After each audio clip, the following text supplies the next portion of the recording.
On. So we all dance differently with a step.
And some people haven't had.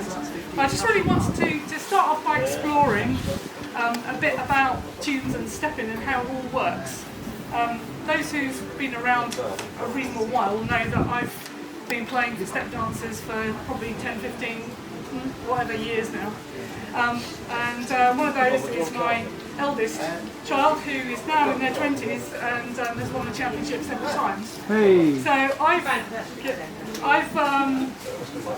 learnt a lot over the years about what works and what doesn't work. But you know, everything to do with the trust is about honouring the traditions, but also taking them and giving them a future. And so some of the things that I'm going to come out with today, you can take with a pinch of salt, walk away and laugh. You can say, yeah, actually she might have a point there, and take away some ideas and go and explore for yourself. But it's a bit like, the one thing about step dancing, as Fiona will tell everybody in the next workshop, is that there aren't any rules. If you go to Dartmoor and you want to dance on a 12-inch board, then there are rules.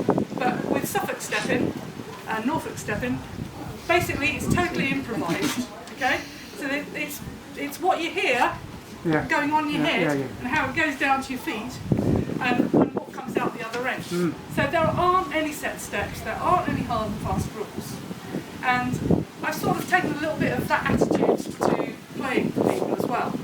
Because traditionally, people would think that most step tunes are going to be hornpipes. The most obvious hornpipe that quite a lot of people know was something like Portsmouth. Yeah. Okay. And they're not as easy to play as some other tunes. Okay?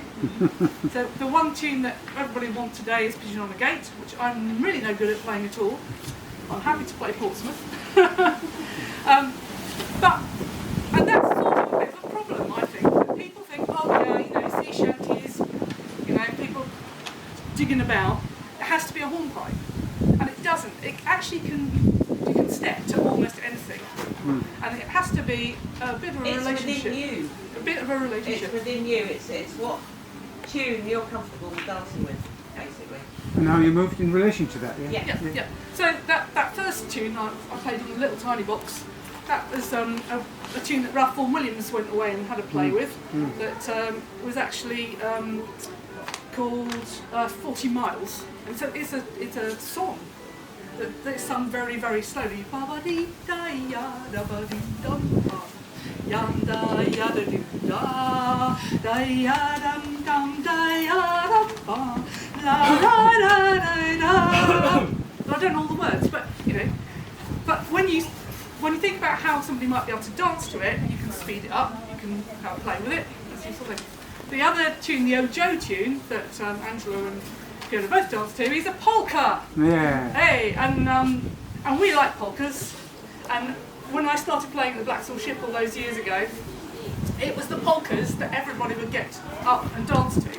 And the idea really in a session is that the tunes just roll on and people get up and have a go and take over from each other.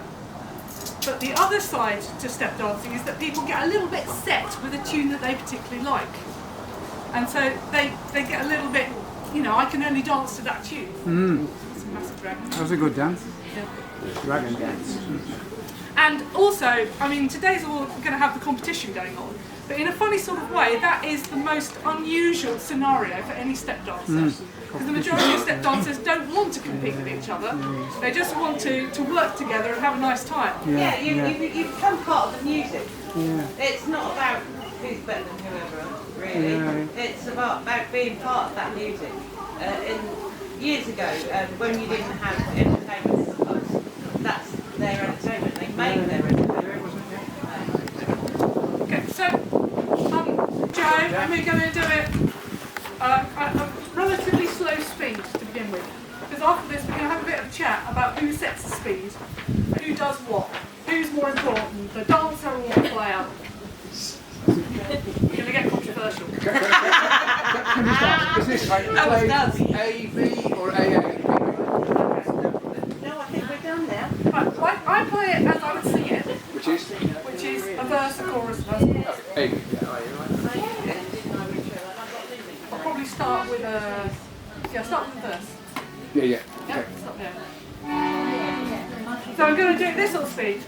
Yum, bum, ba, ba, dum, bum, ba, ba, dum, ba, ya, da, ya, dum. That sort of speed, okay? Yeah.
It was nice and slow. Actually, yeah, when I'm really tired, I'm going to ask you to play it. That's Okay, that's quite telling.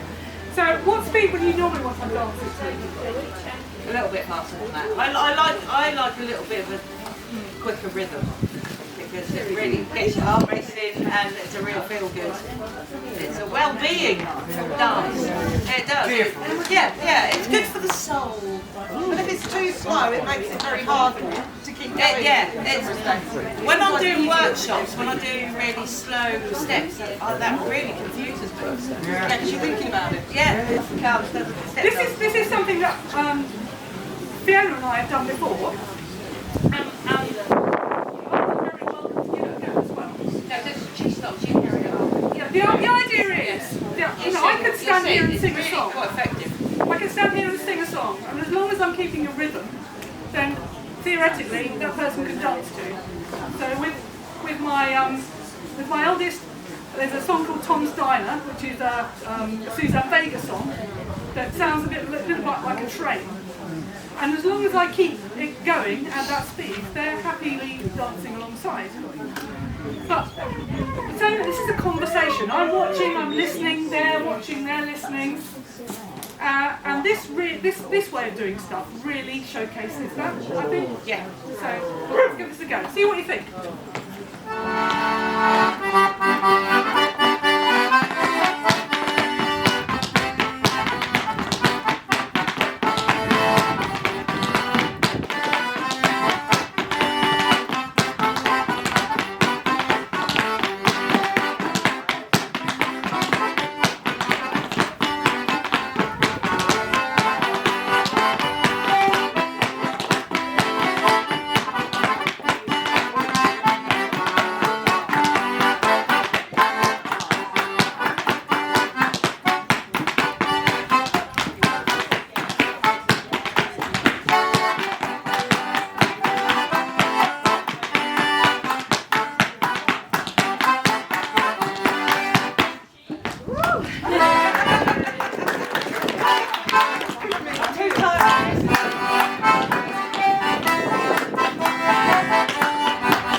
About my playing with that one. Anybody notice anything? Apart from it, probably not very good, but Give them a chance to play the music with their feet.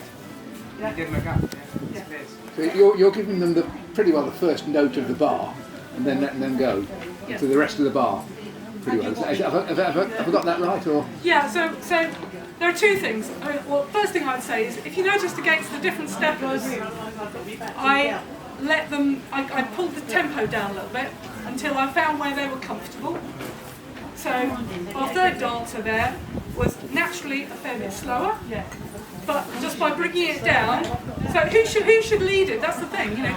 I've got my metronome going on, bang bang bang bang bang bang bang, dun dun dun bang bang bang bang. I like what you did for me. So by bringing it down, it makes the dancer comfortable, and then you've still got that option. If they're confident, then they can carry on dancing and feel the rhythm in when you stop. And there's no real set place about where you might do it. The most important thing is that metronome that's in your head is bang on, just keeping that same thing, so that you can come in on whatever beat. And that metronome is in my head when she finishes. When she stops playing, it's in my head. We sort of like, yeah. So that sort of playing, it's not particularly traditional to do that, but it's something that we've introduced, I guess, over the last sort of like 10 years or so. And so the dancers tend to really like it. It gives them a bit of a showcase. And actually it gives me a little bit of a break. And it gives us a conversation. And to me, that's the most important thing about all of this. It's, you know, it's not me, it's not them. And I don't need to know the dancer. So get in their mindset and get their pace right. My name's Stu. Thank you, let's go forward. Don't worry, he's up next.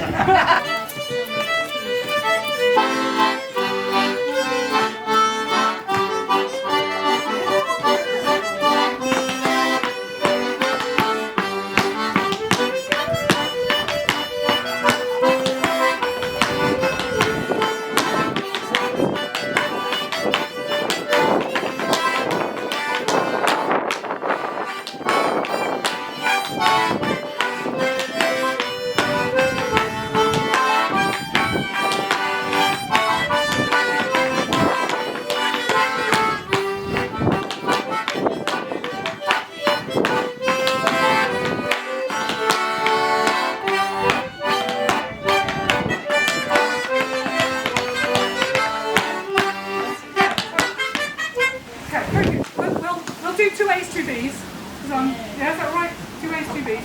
Dancer, and maybe teach a little bit of what I'm doing speed-wise as well.